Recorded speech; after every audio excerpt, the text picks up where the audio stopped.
6절입니다.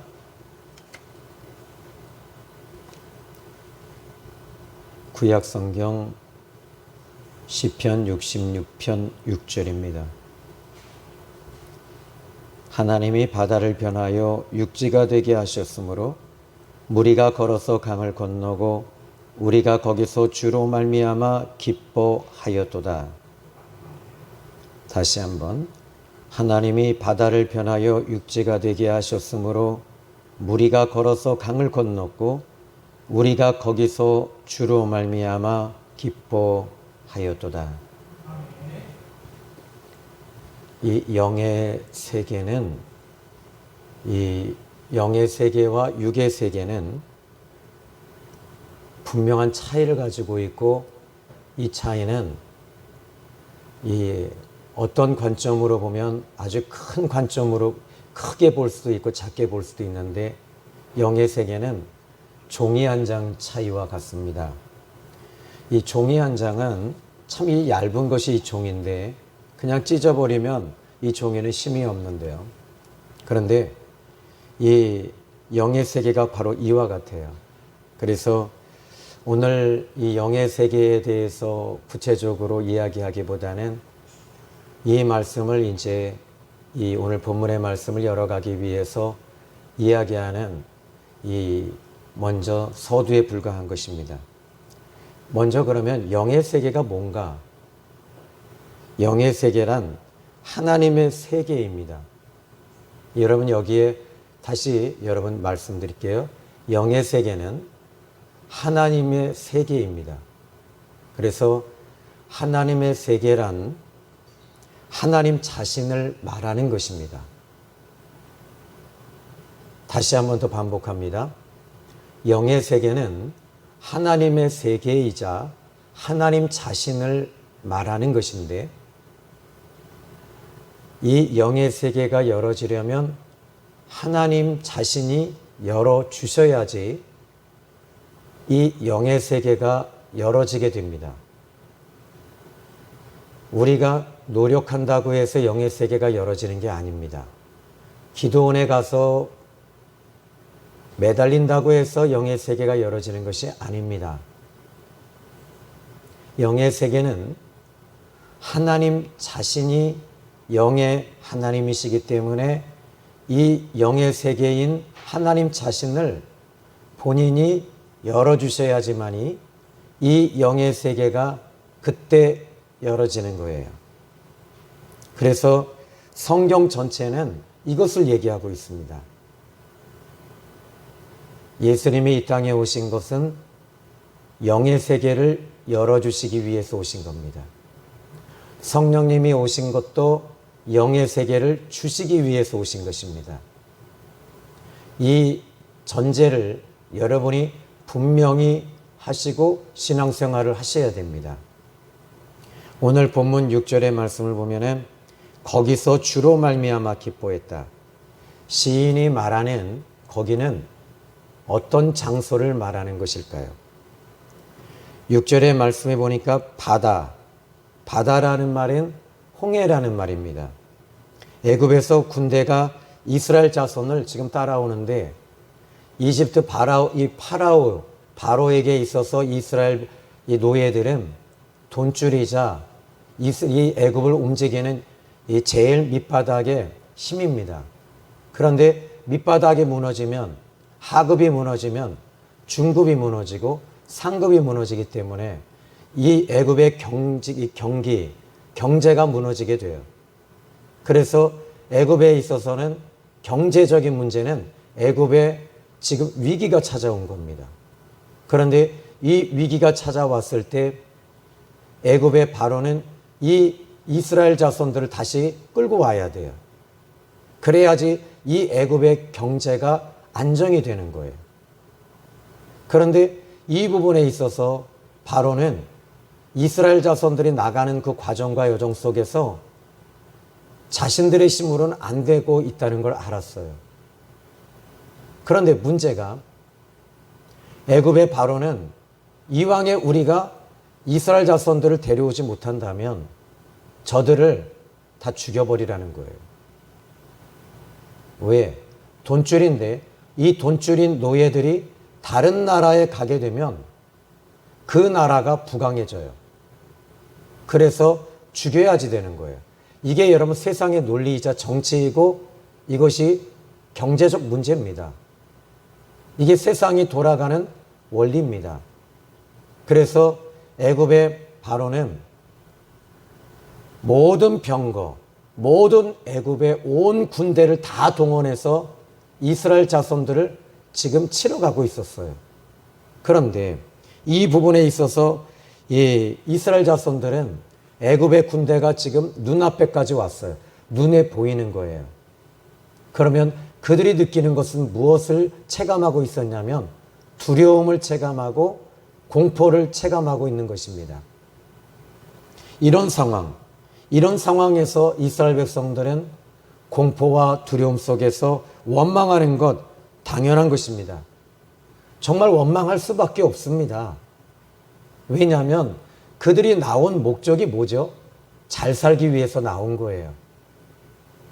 애굽의 압박, 애굽의 그 누름 이런 것에서 자유하기 위해서 나왔는데 지금 그 정도의 문제가 아니라 생존권의 문제가 달렸어요. 생명이 달린 거예요. 그러니까 그들이 할 수 있는 것은 원망하는 겁니다. 이 문제의 책임을 누구에게 지워야 되냐라는 거예요. 정치가 그거더라고요.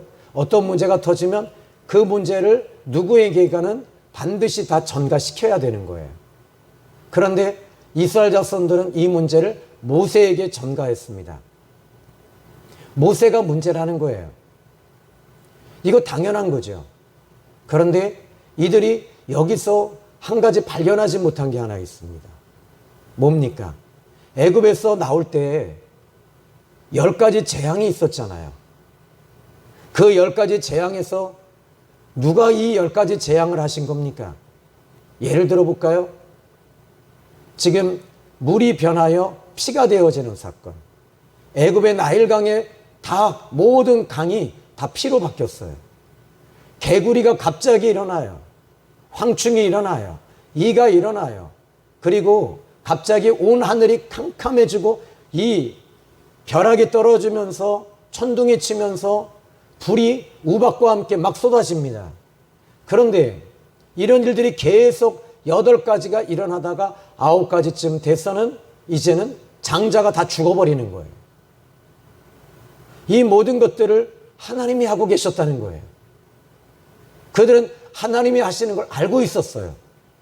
그런데 이 홍해라고 하는 이 문제 앞에서 지금 이 9가지, 10가지의 재앙이 무엇을 의미합니까? 누구의 문제였죠?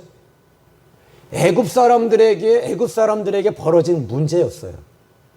그들은 그 문제가 지금 그들에게는 없었어요. 자기들에게 처한 문제가 아니에요. 왜? 하나님의 고센 땅은 지켜주고 계셨으니까. 그런데 지금 애굽 사람들에게는 이 10가지 재앙이 이 애굽의 경기, 경제, 군사 모든 것들이 다 위기가 찾아오고 생존권의 문제가 막 벌어진 거예요. 그런데 이 문제가 이스라엘 자손들에게는 이 문제가 자기들에게는 오지 않았기 때문에 이 문제 앞에서 관망하는 겁니다. 그런데 지금 홍해 앞에 딱 왔을 때 홍해의 문제가 자기들의 문제로 이제 다가온 거예요. 자기들의 문제로 딱 다가오니까 이들의 이제 이 속마음이 드러나기 시작을 하는 거예요. 남의 문제가 어떤 문제가 벌어질 때 우리는 관망합니다. 그런데 이 현실적인 문제가 내 앞에 벌어질 때 우리는 그때서야 이 문제가 심각하다는 걸 알게 되고 이 문제가 바로 생존권의 문제라는 거죠. 생명이 달려있는 거예요. 생명이 달려있을 때 이들은 이 문제 앞에서 원망하고 불평하고 지금 이 문제 앞에서 들고 일어난 거죠. 출애굽기 14장 10절로 14절을 여러분 길게 좀 읽어드릴게요. 바로가 가까이 올 때에 이스라엘 자손이 눈을 들어본즉 애굽 사람들이 자기들 뒤에 이른지라. 이스라엘 자손이 심히 두려워하여 여호와께 부르짖고, 다시 읽어드릴게요. 바로가 가까이 올 때에 이스라엘 자손이 눈을 들어 본즉 애굽 사람들이 자기들 뒤에 이른지라. 이스라엘 자손이 심히 두려워하여 여호와께 부르짖고. 다 11절입니다. 그들이 또 모세에게 이르되 애굽에 매장지가 없어서 당신이 우리를 이끌어내어 이 광야에서 죽게 하느냐? 어찌하여 당신이 우리를 애굽에서 이끌어내어 우리에게 이같이 하느냐? 12절입니다. 우리가 애굽에서 당신에게 이른 말이 이것이 아니냐 이르기를 우리를 내버려 두라. 우리가 애굽 사람을 섬길 것이라 하지 아니하더냐? 애굽 사람을 섬기는 것이 광야에서 죽는 것보다 낫겠노라. 다시 12절. 우리가 애굽에서 당신에게 이른 말이 이것이 아니냐 이르기를 우리를 내버려 두라. 우리가 애굽 사람을 섬길 것이라 하지 아니하더냐? 애굽 사람을 섬기는 것이 광야에서 죽는 것보다 낫겠노라. 13절. 모세가 백성에 이르되 너희는 두려워하지 말고 가만히 서서 여호와께서 오늘 너희를 위하여 행하시는 구원을 보라. 너희가 오늘 본 애굽 사람을 영원히 다시 보지 아니하리라. 14절. 여호와께서 너희를 위하여 싸우시리니 너희는 가만히 있을지니라. 자, 이게 현실의 문제였어요. 그런데 이스라엘 자손들이 애굽 사람들이 죽어나가고 고난이 올 때 그들은 애굽 사람들을 섬기고 있지 않았어요. 그들의 문제에, 생존권의 문제에 그들은 같이 그 자리에 공존하지 않았단 말이에요. 그런데 이제 그 자리로 들어가겠다는 거예요. 왜? 문제 앞에서 자기의 신앙과 믿음이 드러나는 거예요. 자, 그러면 여기서 모세가 이스라엘 자손에게 외친 말이 뭡니까? 가만히 서서 하나님이 하시는 일을 봐라. 이 말이 무슨 말이냐면 하나님을 좀 보라는 것입니다. 문제 보지 말고 하나님 좀 봐라. 육에 속한 사람의 특징이 뭔지 아십니까? 이 보이는 것에 대해서 국한돼서 움직이는 거예요. 이스라엘 자손들의 행동을 보면 심히 두려워하고 여호와께 부르짖었어요. 기도도 했어요. 여러분, 이게 문제예요. 기도도 하고 있다는 거예요. 기도도 합니다. 부르짖기도 합니다. 그런데 이 환경에 다급한 상황에서 하나님을 끝까지 바라보지 못했습니다. 여기서 우리가 기억해야 될 게 하나 있어요. 그들은 살려고 몸부림친 겁니다. 즉 하나님 앞에, 잘 들으세요. 이 말씀을 잘 들으십시오. 말씀을 통해서 여러분은 신앙이 자라고 믿음이 자랍니다.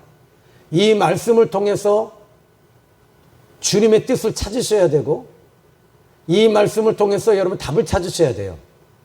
이스라엘 자손들은 지금 살려고 몸부림을 칩니다.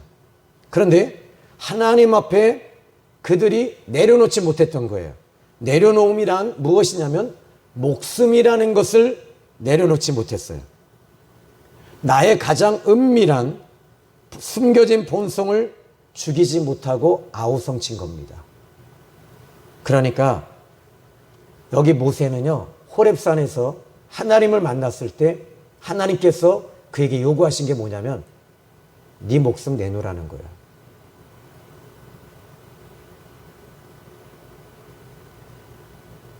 모세는 호렙산에서 하나님을 만났을 때 하나님께서 네 목숨 내놔. 쉽게 하나로 딱 이야기해서 그거로 압축하는 겁니다. 네 목숨 내놔라. 그의 목숨을 내놓으니까 지팡이가 뱀이 돼요. 또 두 번째는 어떤 사건이죠? 여러분, 지팡이가 어떻게 뱀이 됩니까? 내 목숨 내놓으면 지팡이가 뱀이 돼요.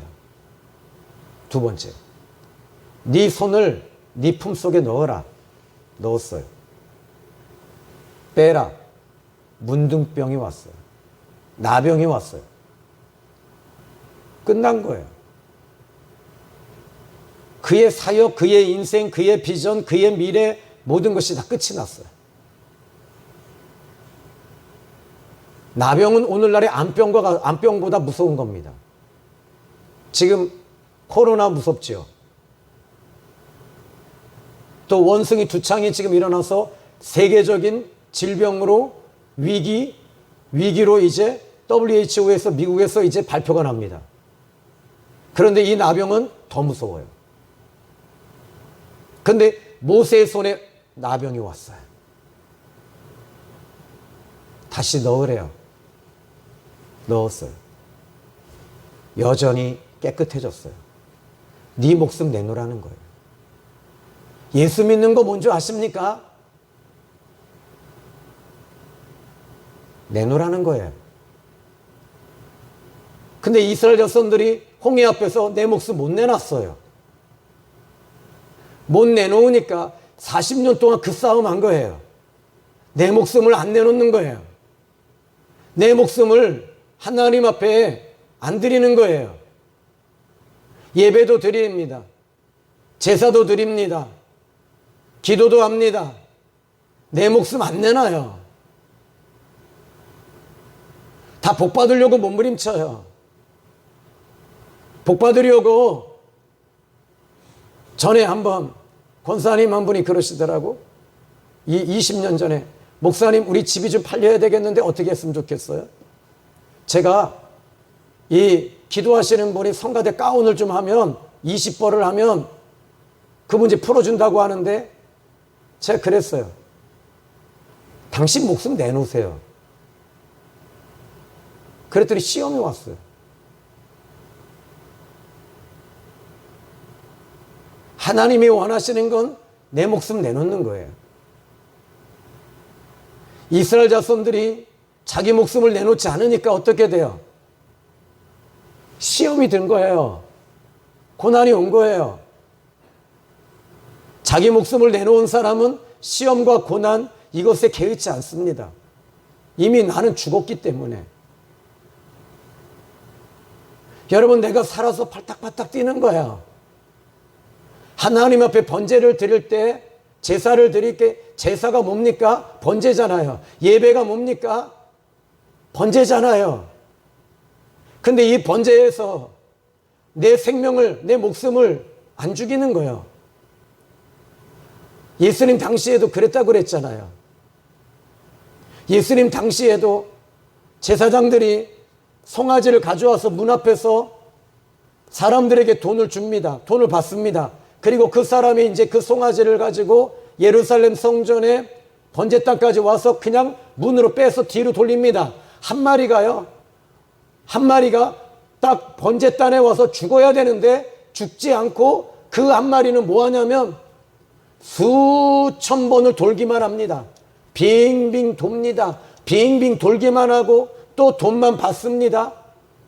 예수님께서 그 모습을 보시고 내 아버지 집을 강도의 구렬로 만들었다. 그리고 다 때려 부셔버리시는 거예요. 죽어야 된다는 거 아닙니까? 여러분 내가 죽어야 되는 거 아닙니까? 그런데 우리는 문제 때문에 내가 죽겠다고 말하는 거예요. 나 이 문제 때문에 나 죽겠다고 하나님 앞에 막 매달리는 거예요. 여러분 그 결과가 어떻게 됩니까? 예수님은 어떻게 하셨습니까? 예루살렘 성전에서 예수님이 거기서 죽으셨어요. 예수님은 그 성전을 그냥 지나갔다가 돌아오시는 것이 아니었어요. 십자가에서 죽으셨어요. 여러분 오늘 우리가 이 십자가에서 우리가 죽어야 나가야 되잖아요. 죽어나가지 않으니까 이 짐승들이 들어와서 성전을 더럽히고 똥 싸놓고 막 핥으면서 지저분하게 하고 오늘날 교회가 왜 이렇게 지저분해지고 똥을 싸나요? 그게 뭐예요? 안 죽는 거예요. 목사가 안 죽고 성도가 안 죽으니까 우리 주님이 다시 저에게 오셔서 주님 어디로 가십니까? 예수님 어디로 갔어요? 저 신영입니다. 예수님 저 아시잖아요. 근데 주님이 그냥 모른 척하고 가시는데 어떻게 해요? 예수님 가지 마요. 예수님 가면 안 돼요. 네가 나는 저 십자가에 죽기를 원해. 근데 네가 죽지 않으니까 내가 또 죽으러 가는 거야. 여러분, 오늘 이 시간에 저는 여러분들이 이 자리에서 좀 죽어나갔으면 좋겠어요. 죽었으면 좋겠어. 내 목숨 내놨으면 좋겠어요. 이스라엘 자손들이 홍해 앞에서 자기 목숨 내놓지 않으니까. 여러분, 오늘 모세가 말하는 거예요. 모세는 이미 호렙산에서 자기 목숨을 하나님 앞에 드린 사람이요. 드려놓으니까 어떻게 돼요? 지금 하나님이 하시는 걸 좀 봐라. 하나님이 지금 움직이시는 걸 좀 봐라. 하나님이 움직이는 걸 보지 못하고 있어요. 왜? 내가 죽지 않았기 때문에 보지 못하는 거예요. 내가 죽으면 하나님이 하시는 게 보여지는데 내가 죽지 않으니까 자꾸 이 문제만 풀려고 하고, 기복적인 거, 여러분 기독교는 기복적인 종교 아니잖아요. 샤머니즘 아니잖아요. 자꾸 복 받으려고 좀 하지 말아요. 복 받는 게 뭐예요? 내가 죽어나가는 게 복 받는 거 아닙니까? 내가 죽어나가는 거, 내가 죽고 주님이 살고, 나는 없고 주님이 계시고 이래야 되는데, 나는 있고 주님은 없고, 주님은 죽고 나는 살고, 이게 아니거든요. 오늘 기독교의 힘이 내가 죽어나가는 게 기독교의 힘이요. 근데 이것이 없으니까 자꾸 사람들이 몸부림치며 아프다고 힘들다고 괴롭다고 고통스럽다고 나 좀 살려달라고 말하는 거예요. 내가 죽어지면 여러분 잠잠하더라고요. 우리가 기도가 안 되는 이유가 어디 있을까요? 내가 안 죽었기 때문이요. 왜 예배 은혜 받지 못해요? 내가 죽지 않았기 때문에 은혜 받지 못하는 거예요.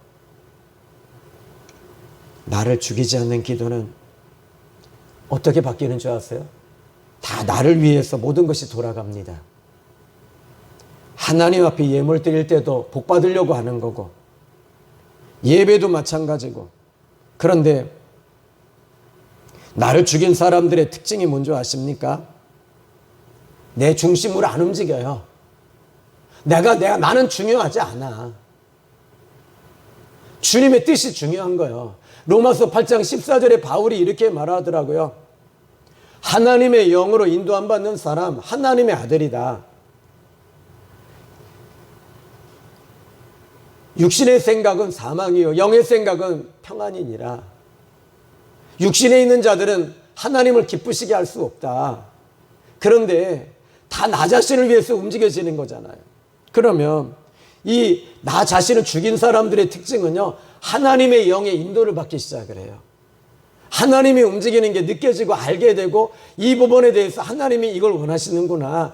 분명한 라인이 그어지고 분명한 선이 딱 세워지면서 하나님이 원하시는 대로 움직이는데, 계시록 14장 1절로 4절에 보니까 하나님과 어린 양의 인도함 받는 사람, 이 사람들에 대해서 말하는데 14만 4천 명은 그 이마에 하나님의 이름과 어린 양의 이름이 있더라. 어린 양이 어디로 인도하든지 따라가는 자며, 어디로 인도하든지. 이게 시온산이거든요. 고난의 자리거든요.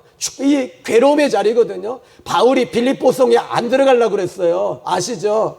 근데 하나님이 자꾸 환상을 보여주고 성령이 막으시고, 그래서 빌립보성에 들어갔는데 감옥 속에 들어갔자 하나님이 인도하는 자리, 이 고난의 자리에 들어간 거예요. 그 고난의 자리에 들어가서 인도를 받으면서 거기서 그가 뭐 했어요? 원망하지 않았어요.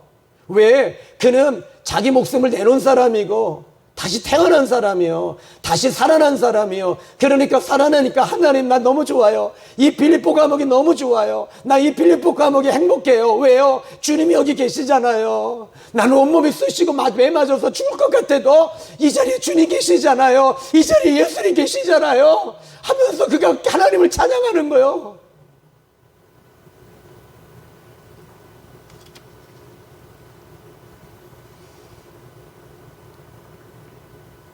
오늘 본문에 거기는 홍해입니다.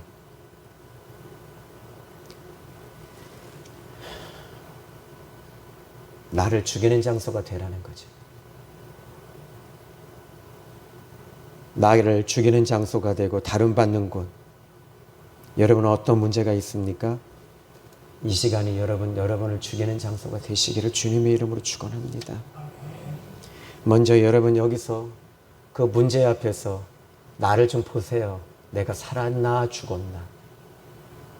내가 살아있나 죽어있나를 한번 보세요. 내 목숨 드렸나 안 드렸나를 한번 보세요. 여러분, 그럼 어떻게 나를 죽일 수 있을까요? 하나님 만나셔야 될 줄로 믿습니다. 여러분, 하나님 만나셔야지 삽니다. 나를 죽이지 않는 상태에서는요, 만약에 기적이 일어나고 문제가 해결이 되면 무엇이 드러나는 줄 아세요? 나를 드러내요. 자꾸 자기 간증해요. 내가 이렇게 기도했더니 이렇게 하시더라. 하나님 얘기하는 것 같은데 지 자랑하고 있어요. 저도 그 지 자랑 진짜 많이 했어요. 6절의 말씀 보면 이렇게 말합니다. 우리가 거기서 주로 말미암아 기뻐했다.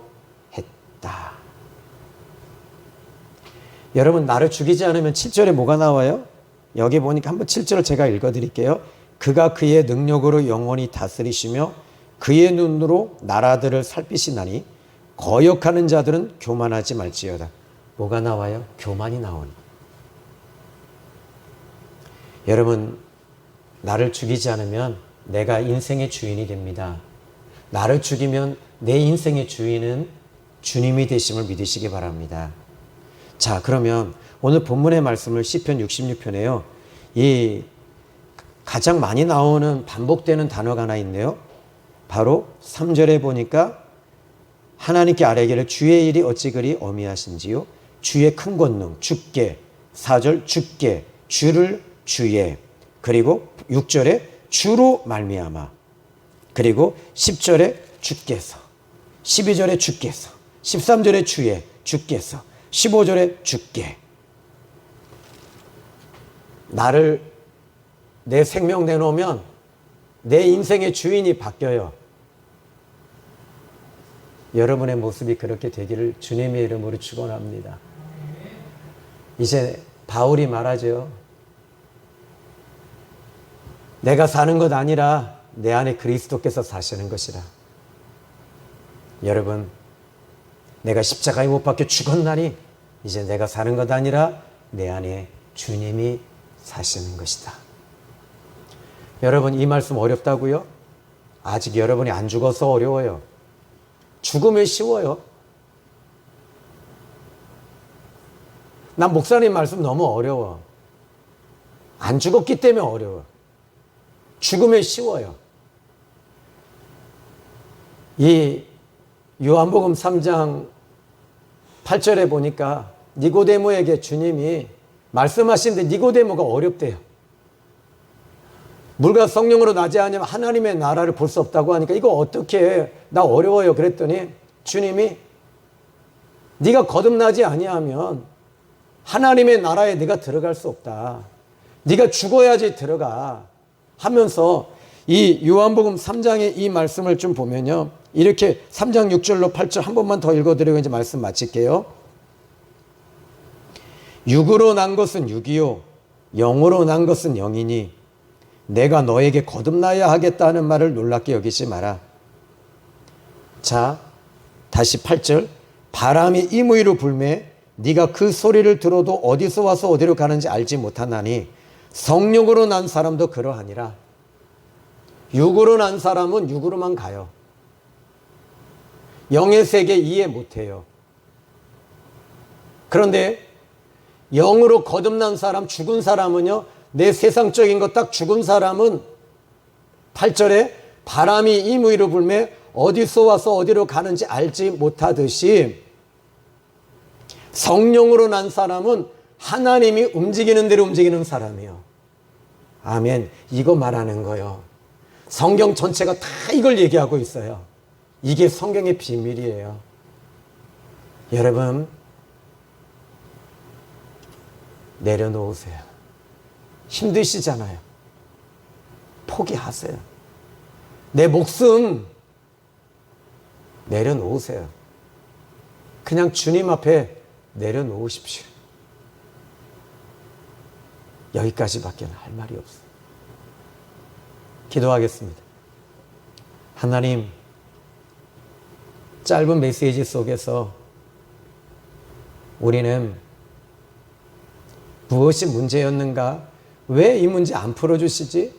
내가 이렇게 하나님 앞에 예물 드리며 기도하며 작정하기도 하고 정말 하나님 앞에 기복적으로 복을 빌면서 이렇게 심기도 하고 다 했는데 하나님 왜 그러세요? 내가 그렇게 미워요? 내가 그렇게 싫어요? 하나님 우리 이렇게 외쳤어요. 그런데 아버지 하나님 이 시간에 내가 죽지 않았다는 걸 이제 발견합니다. 예수님이 그 십자가에서 내가 죽지 않으니까 십자가에 예수님이 죽으셨잖아요. 이제 주님과 함께 십자가에 죽어서 내가 나라는 송장을 치르기 원합니다. 오늘 이 예배 드리면 내 송장 치르게 해주세요. 예수님의 이름으로 기도했습니다. 아멘.